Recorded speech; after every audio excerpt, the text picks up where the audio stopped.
नमस्ते दोस्तों, जय हिंद। स्वागत है आपका यूपीएसआई चैनल में। हमारा टारगेट है 2026 में आपको दरोगा बनाने का।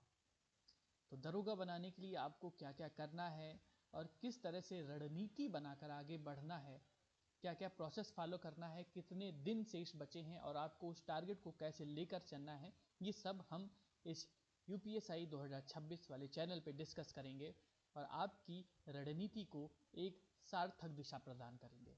तो आइए शुरू करते हैं। सबसे पहले जानते हैं कि कौन है, क्या है एग्ज़ाम डेट। तो एग्ज़ाम डेट है 14-15 मार्च, यानी अगर आज से आप काउंट करें तो आपके पास टोटल समर्पित 90 दिनों का समय है। 90 दिन किसी भी एग्ज़ाम के लिए पर्याप्त हो भी सकते हैं और नहीं भी। इससे डिसाइड होगा कि आप इस एग्ज़ाम में कितनी डेडिकेशन से इस समय को यूटिलाइज़ करते हैं।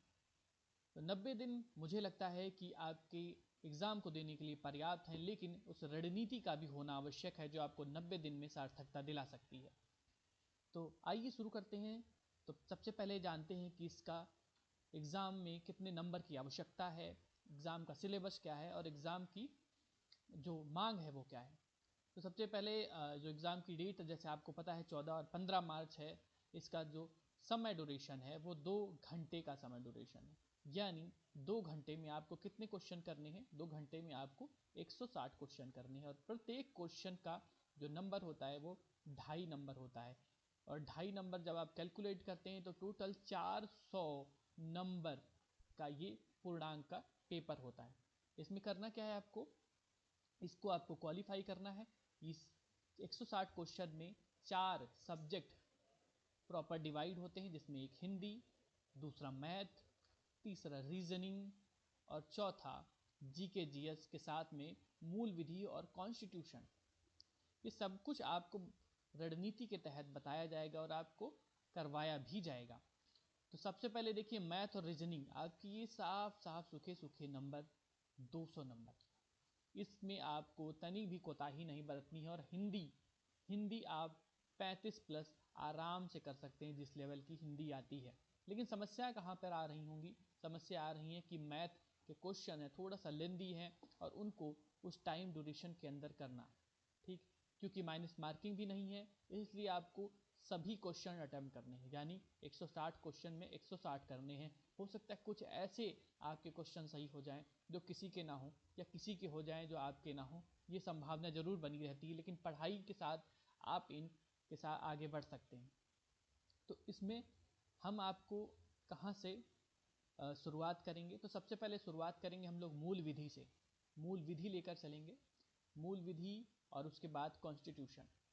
मूल विधि एक अननोन टॉपिक है हर किसी के लिए, क्योंकि अगर हम किसी भी एग्ज़ाम की आप तैयारी कर रहे हैं तो उसमें आप क्या पढ़ रहे हैं? आप सारे सब्जेक्ट लगभग पढ़ रहे हैं, जीके पढ़ रहे हैं, जीएस पढ़ रहे हैं, मैथ पढ़ रहे हैं, लेकिन मूल विधि आप सिर्फ इसी एग्ज़ाम में या कांस्टेबल के एग्ज़ाम में आपको पढ़ना पड़ता है।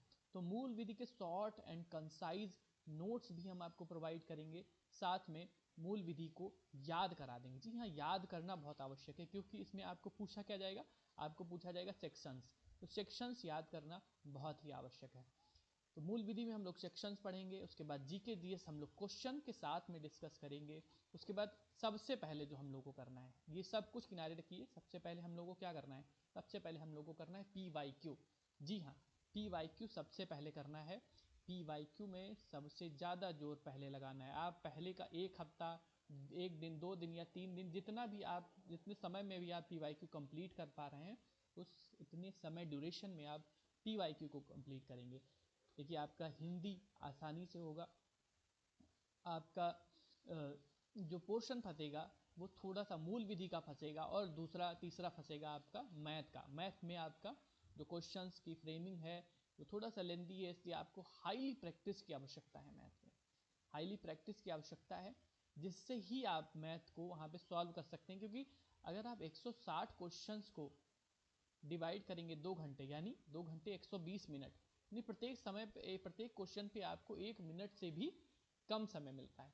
तो मैथ हाईली प्रैक्टिस होना, रीजनिंग हाईली प्रैक्टिस होना अति आवश्यक है, तभी आप 35 प्लस क्वेश्चन कर सकते हैं। अब अगला चरण क्या होना चाहिए? अगला चरण कि हम लोगों को कितने सवाल करने हैं, कितने क्वेश्चन या कितने जो प्रश्न है वो हल करने पड़ेंगे। तो हिंदी हम लोगों को अति आवश्यक 35+ का टारगेट लेके चलना है।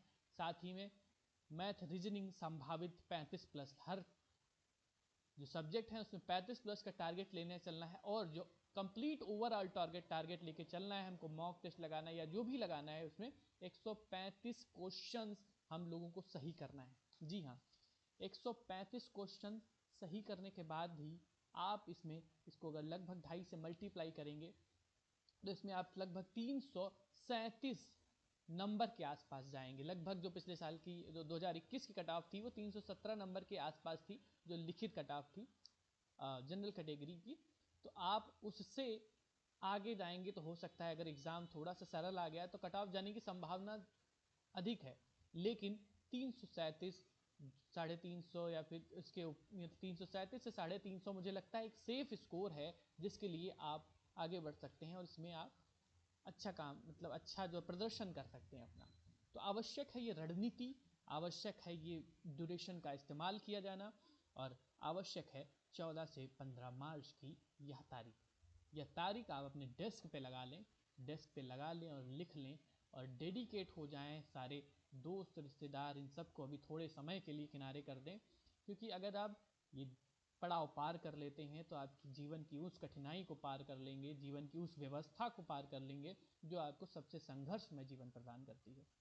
इसलिए यूपीएससी 2026 ने अपना विजन आपको बता दिया है। इसके साथ ही हम आगे बढ़ेंगे और इस घड़ी को, इस कड़ी को यूं ही विराम देंगे और आगे जल्द से जल्द आपको वीडियो पहुंचाएंगे, जल्द से जल्द आपको प्रैक्टिस कराएंगे। तो बहुत ही धन्यवाद और जय हिंद।